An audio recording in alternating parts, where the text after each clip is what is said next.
உலகத்திலேயே எந்த ஒரு முருகர் கோயில்லையும் இல்லாத சிறப்பு இந்த ஒரு முருகர் கோயிலில் மட்டும்தான் இருக்குது. படைப்பின் கடவுளான பிரம்மரை முருகர் சிறையில் அடித்த கோயிலும் இதுதான். இந்த கோயில் பார்த்திங்கன்னா திருவள்ளூர் டிஸ்ட்ரிக்ட் பொன்னேரி வட்டம் ஆண்டார் குப்பம் என்ற ஒரு கிராமத்தில் இருக்குது. இந்த கோயிலில் முருகனை காலையில் ஒரு சின்ன பையனாகவும், மதியானத்தில் ஒரு நடுத்தர வயதாகவும், மாலை வேளையில் வயதானவராகவும் இந்த கோயிலில் காட்சியளிக்கிறார். இந்த கோயிலை தவிர வேறு எந்த கோயிலையும் இந்த மாதிரியான ஒரு வழிபாடு கிடையாது.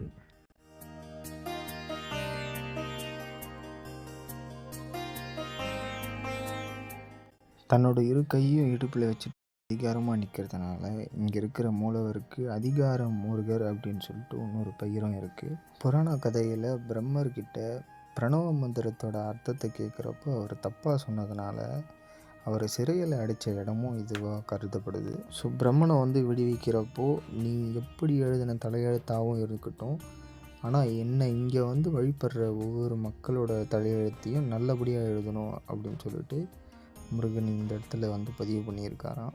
ஸோ வாழ்க்கையில் ஒரு பெரிய அதிகாரத்தில் இருக்கணும், ஒரு அரசியல்வாதியோ ஒரு அரசு வேலைவாய்ப்போ எதுவாக இருந்தாலும் இங்கே வேண்டும்னா நடக்கிறதா ஒரு நம்பிக்கை.